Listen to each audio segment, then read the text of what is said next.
Bien, entonces estábamos hablando y decíamos que en el encuentro de hoy, vamos a trabajar sobre estas orientaciones para la enseñanza de la matemática cerrando la unidad. Y decíamos que orientaciones generales para la enseñanza de la matemática en las salas, teniendo en cuenta lo importante de determinadas situaciones docentes, de decisiones didácticas que nosotros tomamos a la hora o tenemos que tener en cuenta a la hora de pensar un problema o a la hora de plantear una enseñanza de algún contenido determinado referido al área de matemática, en todos los aspectos, pero nos vamos a centralizar en lo que es en el área de matemática. Entonces decimos, es importante y vamos a trabajar sobre el tema de la organización grupal, sobre qué tipos de problema y si todo es un buen problema. Algo veníamos hablando en los encuentros presenciales, pero bueno, que todo es un problema, todo es un buen problema que me permite abordar la matemática, bueno, y entender alguna aproximación a la forma de planificar en el área de matemática a través de las secuencias didácticas, ¿no? Marco el recorrido de lo que va a ser estas orientaciones o sobre los que nos vamos a focalizar en las orientaciones para la enseñanza de la matemática. Primero, vamos a plantear a ver qué es una situación didáctica. Cuando uno habla de situación didáctica, se piensa en esas situaciones en donde hay una intencionalidad clave, que es la que nuestra intencionalidad es que el chico, la chica, eso que tenemos ahí, pueda aprender algo, algún contenido determinado. Tiene que haber alguna situación en donde decimos, bien, los chicos aprenden, ¿sí?, este determinado contenido. Podemos definir una situación didáctica como un conjunto de relaciones, ¿sí?, que se establecen de manera intencional o de manera no, este, entre un alumno, un grupo de alumnos en una sala, en un cierto medio, que es en la escuela, ¿sí?, la sala, y un sistema educativo con esta intencionalidad, ¿no?, de que los chicos aprendan un saber, ¿sí?, que se va construyendo partiendo de algo que ellos saben. Entonces, esta situación didáctica plantea esto, decir, bueno, a ver, quiero yo que este grupo aprenda o empiece a tomar algunos conocimientos basados en lo que ya saben con respecto a este contenido, entonces para pensar esto me voy a tener que apoyar en un sistema, ¿sí?, que va a ser este diseño curricular del cual veníamos hablando, en este contexto que va a ser mi sala y para este grupo determinado que tiene, y esto es importante saberlo, un conocimiento, un saber, algo iniciado y construido fuera de la escuela, fuera del nivel o por ahí en salas anteriores, porque siempre partimos de la base de que todos los chicos y todas las chicas pueden aprender por el solo hecho de ser humanos, están en condiciones de poder aprender y saben algo. Y eso que saben, que es un montón, tenemos que hacer que lo traigan a la sala, que lo pongan en juego, que lo dialoguen y lo vamos construyendo porque seguro que eso que traen es erróneo, es equivocado, es incompleto y nosotros tenemos que tomar eso como para darle forma. Entonces, planteamos esto, ¿no? Esta situación didáctica es eso que yo quiero proponer teniendo en cuenta un montón de definiciones y decisiones que yo tengo que planificar y pensar para que un grupo determinado dentro de la sala aprenda un contenido. En estas situaciones didácticas, ¿no?, en esto que se plantea, no todo es lo mismo. Nosotros nos planteamos, bueno, que los chicos aprenden matemática resolviendo problemas y comparamos con situaciones por ahí que pertenecían a otro tipo de modelo, donde por ahí era más mecánica la enseñanza o basada más en repeticiones o en el trazado de los números o en estas cuestiones piagetianas de seriar, clasificar, ordenar, las cuestiones prenuméricas, ¿no? Entonces, ¿todo es lo mismo? No. Y nosotros veníamos hablando que las situaciones que se plantean en las salas a la hora de pensar una propuesta matemática, cada una tiene una diferente finalidad, un objetivo distinto, un propósito distinto. Decíamos y hablábamos, ¿no?, esta situación de acción como una de las primeras situaciones didácticas que plantea Brousseau, como decíamos que esta situación de acción es donde el niño y la niña interaccionan directamente con el problema. Ese primer acercamiento en donde tratan de, después de una lectura colectiva o una interpretación colectiva, empiezan a tratar de buscarles alguna respuesta, poder anticipar algún tipo de procedimiento a través de dibujos, a través de materiales que hay en sala, a través de representaciones, empezar a interactuar con ese problema como primera situación en donde lo que va a suceder es que en ese intento de resolver o de calcular quién ganó en un juego de emboque o qué ficha tengo que poner en un dominó como el que jugamos en el encuentro, se va a dibujar esa traza de pensamiento, ¿no? Porque ese procedimiento que pone en juego ese niño, esa niña, es la forma en que piensa, lo llamamos como traza de pensamiento. Cecilia Parra, una de las autoras del texto con el que vamos a trabajar también, lo dice desde ese lado, no en este texto, sino en otros, ¿no? Que esa traza de pensamiento, ese registro que queda, es la forma en que el chico o la chica expresa lo que sabe y a partir de ahí empezar, es nuestra función de empezar a construir. Entonces decíamos esta primera situación de acción. Tenemos otra situación, que es la de formulación, que es esta de poder contarle al otro, ¿sí? Informaciones sobre cómo se resolvió.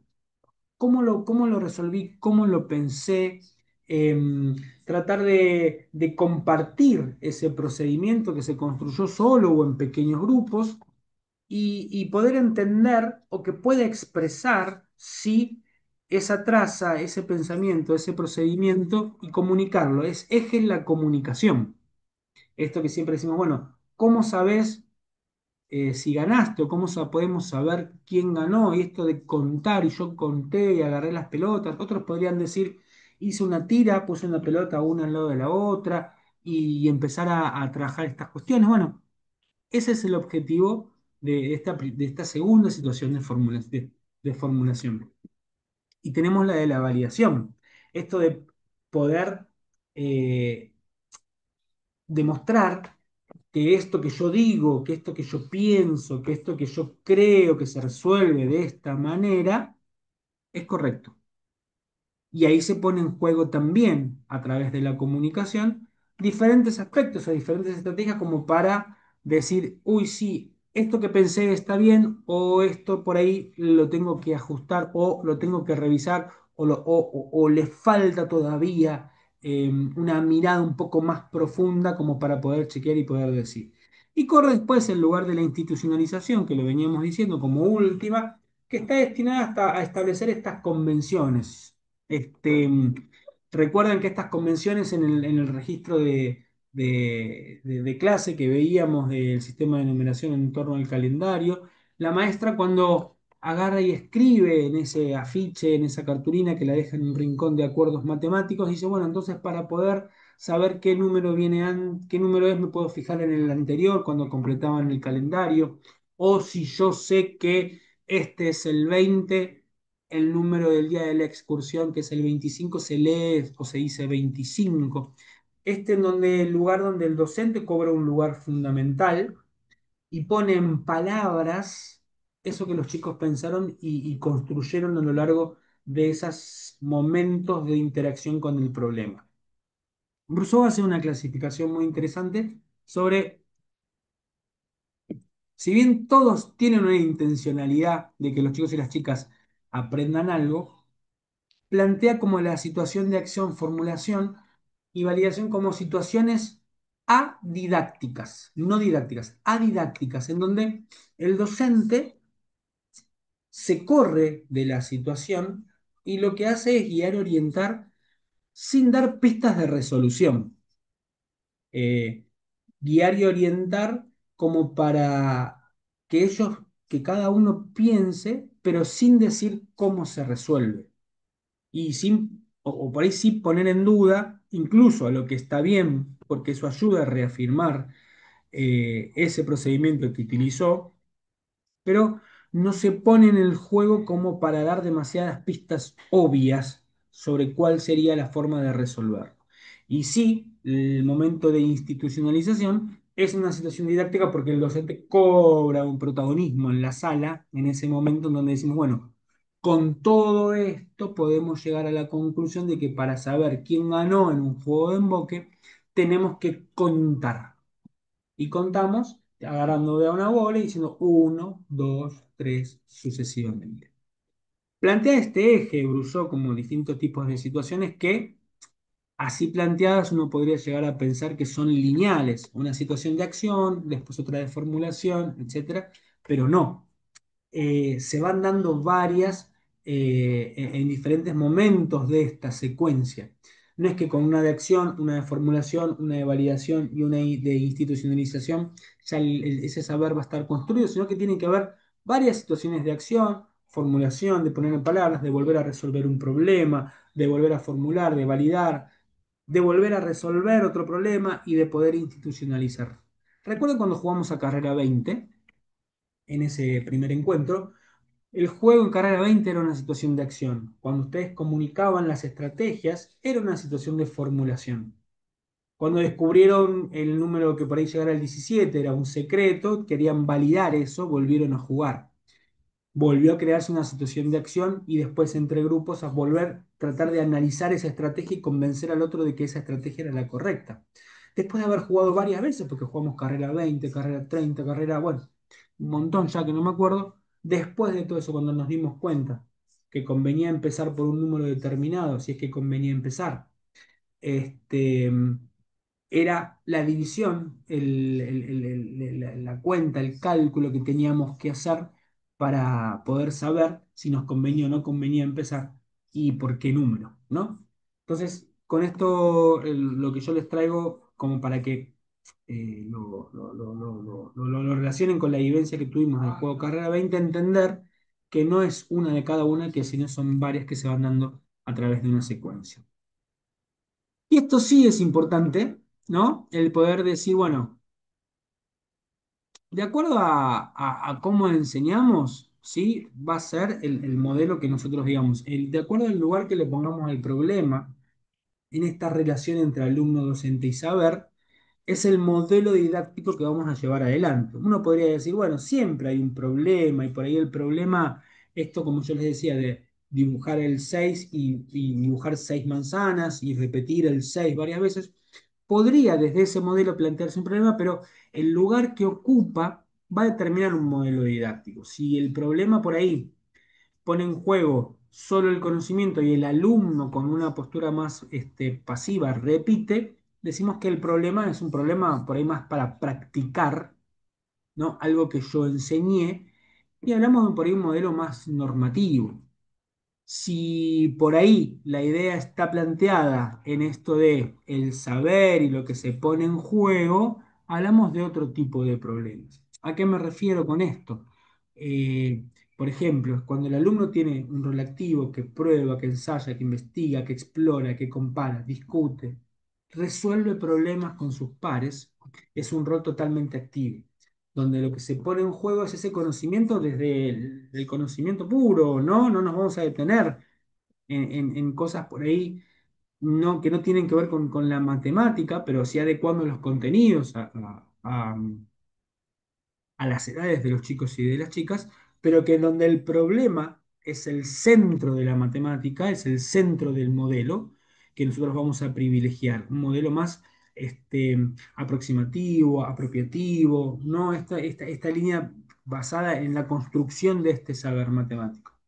Y el rol del docente también es un rol activo, pero no un rol activo donde explica cómo se resuelve, sino que orienta, enseña, activo en la búsqueda de buenos problemas, activo en los momentos de la puesta en común para pensar qué intervenciones hacer para que los chicos pongan en palabras sus resoluciones. Y sabemos que lo que queda en el centro de esto es el problema, porque el problema es lo que me va a permitir esta interacción entre estos tres elementos, este triángulo didáctico, pero con diferentes funciones y roles cada uno, ¿no? El problema que lo vamos a construir, que lo vamos a pensar, lo vamos a plantear y voy a habilitar después de una explicación que los chicos y las chicas con situaciones de acción traten de buscar una respuesta para después gestionar una puesta en común y seguir construyendo. El problema ayuda a que lo que yo quiero enseñar, ese contenido que me da el diseño curricular, empiece a desarrollarse, a construirse, a desarmarse para volver a armar en función de lo que cada uno de ellos sabe. Porque esto sí es importante. Un problema tiene que permitir esto de poner en juego qué es lo que cada uno sabe, porque vuelvo a repetir lo que les decía yo en un inicio. Todos saben algo y todos entran a esa sala, a la escuela, a las aulas, al sistema educativo con determinados conocimientos que son incompletos, que son erróneos, pero que nosotros tenemos que generar situaciones para que se puedan poner en juego y poder interactuar y poder construir y completar eso que los chicos y las chicas traen.